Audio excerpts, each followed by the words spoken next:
Some people think they can measure another person's life in the first 30 seconds after meeting them. They notice the way you dress, the way you stand, the way you speak. Then they quietly decide exactly who you are. My brother-in-law made that decision about me before we had even finished shaking hands. His name was Ethan, a Green Beret, the kind of man who had earned every bit of respect attached to that title. He carried himself with quiet confidence, and no one in the family could stop talking about him. Every holiday dinner somehow turned into another story about one of his training schools, deployments, or military experiences. To be honest, he deserved a lot of that admiration. Serving your country is something to be respected. The only problem was, everyone assumed he was the only veteran sitting at the table. I never corrected them. After leaving the Army, I had built a completely different life. These days, I taught American history at the local high school. My mornings were spent explaining the Constitution to teenagers who were more interested in lunch than homework. Most afternoons ended with stacks of essays waiting to be graded at the kitchen table.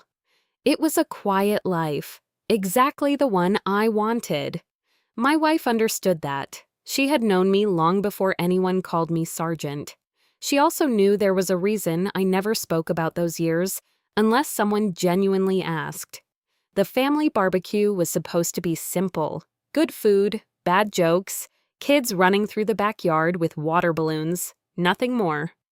I was standing beside the grill helping my father-in-law flip hamburgers when I noticed Ethan walking toward us. He smiled, reached out his hand, and gave mine a firm shake. Not the kind meant to be friendly. The kind meant to test someone. His eyes drifted over my shoulders, my posture, and the faded scar near my left wrist. Then he smiled again. This time, it carried just a little too much confidence. He asked what I did for a living. When I told him I was a history teacher, he nodded politely. That single answer seemed to confirm everything he already believed about me. A few minutes later, I overheard him laughing with two cousins near the patio. He never lowered his voice. Some people are built for classrooms, others are built for the real world. The comment was followed by a few awkward laughs. I looked down at the spatula in my hand and smiled to myself.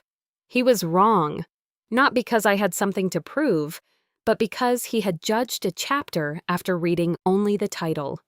If you have ever been underestimated because you chose a quiet life, stay with me. This story is only getting started.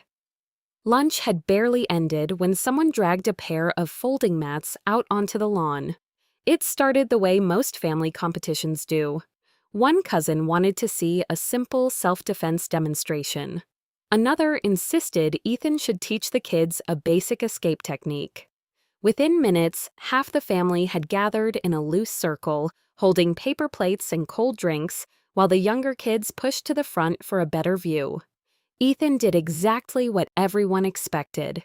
He explained a few simple movements, answered questions, and laughed with the kids whenever someone copied the technique the wrong way.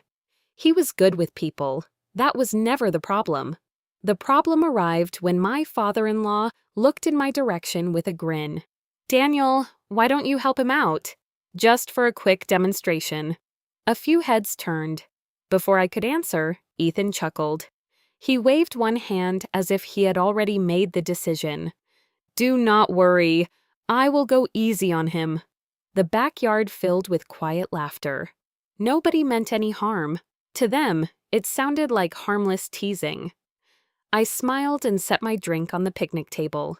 "Only if you are sure." Ethan nodded. "Absolutely. This will only take a few seconds." My wife looked at me from across the yard. She knew that expression. It was the same calm look I wore before every difficult decision. She also knew I disliked turning family gatherings into competitions. As I stepped onto the mat, Ethan leaned a little closer. His voice dropped just enough that only I could hear it. "I hope I did not offend you."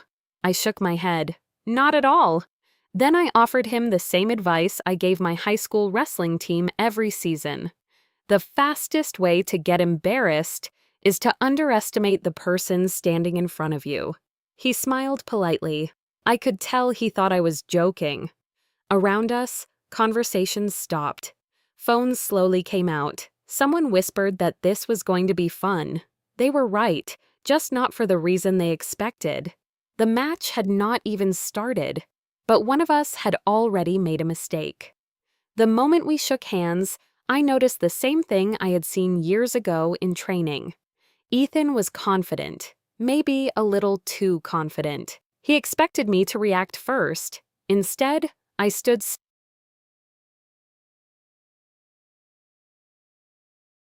For a second, neither of us moved. The backyard became unusually quiet. Even the kids stopped talking. Then Ethan stepped forward. It was quick, controlled, exactly the kind of movement I expected from someone with years of professional training. I shifted only enough to redirect his balance. Nothing dramatic, nothing flashy, just timing. His momentum carried him a little farther than he intended. Before he could reset, I was already beside him instead of in front of him. A gentle grip on his wrist, a step behind his shoulder. One small adjustment. Suddenly, he was no longer attacking. He was trying to recover. I never forced him down. His own movement did that. The mat caught him first. Then came silence. Real silence. Nobody laughed, nobody clapped. For several long seconds, the only sound in the backyard was the wind moving through the trees. I loosened my grip immediately and offered him my hand. "Take your time." He looked at me with genuine surprise. Not anger, not embarrassment. Surprise. He accepted my hand, stood up, and brushed the grass from his sleeve. One of my cousins finally broke the silence. How did that happen? Before anyone else could answer, Ethan surprised everyone. He looked at the family, then back at me.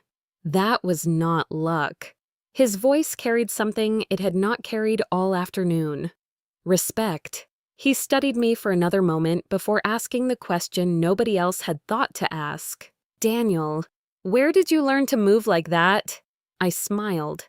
The same way I had been smiling all afternoon, quietly, because for the first time since we met, he was no longer looking at me like a history teacher.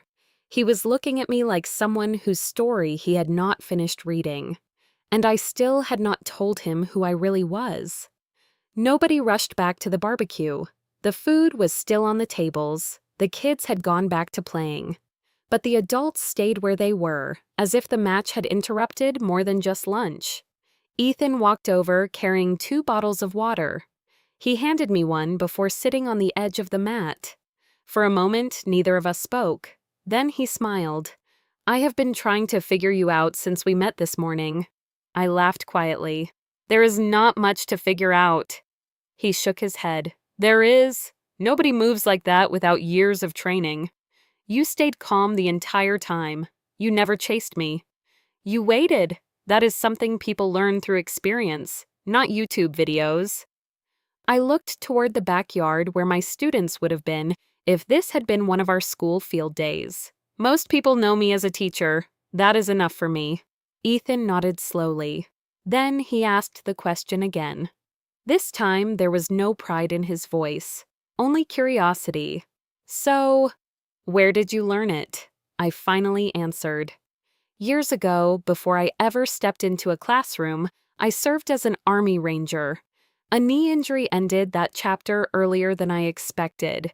When I came home, I decided I wanted a life where nobody measured me by my uniform.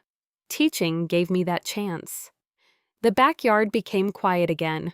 My father-in-law stared at me for several seconds before speaking. "All these years, you never mentioned any of this." I shrugged. It never seemed important. Service is something you do. It is not something you introduce yourself with. Ethan looked down for a moment. When he looked back up, the confidence that had filled every conversation earlier that day had been replaced by something much rarer: respect. He smiled and held out his hand again. This time it was not a test. It was simply one professional thanking another. And that handshake meant far more than winning a match ever could. For the first time that day, my family stopped seeing what I did for a living and started understanding who I was. The rest of the afternoon felt different. Not because anyone kept talking about the match. Nobody did. Instead, the conversation drifted back to food, family, and stories that had nothing to do with the military. It was exactly what I had hoped for. As the sun began to set, I stepped onto the back porch with a cup of coffee. A minute later, the screen door opened behind me. Ethan walked outside. He rested his arms on the railing and looked across the backyard where the kids were still chasing each other through the grass. For a while, neither of us spoke. Finally, he broke the silence. "I owe you an apology." He let out a quiet laugh. "Not because you put me on the mat.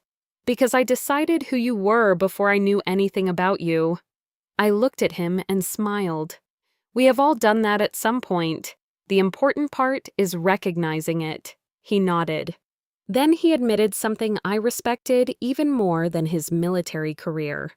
When someone wears a title long enough, it becomes easy to believe that title tells the whole story. Today reminded me that it does not. We shook hands one last time. Hands one last time. This one felt completely different from the first. There was no test, no competition, just mutual respect. As we walked back toward the house, my father-in-law looked at us, smiled, and jokingly asked whether there would be a rematch next summer. Ethan answered before I could. "No, I already learned the lesson I came here to learn." Everyone laughed. This time, I laughed too. Because the best victories are not the ones that leave someone embarrassed. They are the ones that leave everyone wiser. Some people spend their lives trying to prove they are the strongest person in the room. The strongest people I have ever met never felt the need to prove anything at all. Before you go, tell me in the comments, what country are you watching from? What kind of story would you like next? Military respect, family betrayal, courtroom justice, workplace revenge, or another unforgettable true-to-life drama? If you enjoyed this story, subscribe to Public Evidence and turn on the bell icon so you never miss our next original story.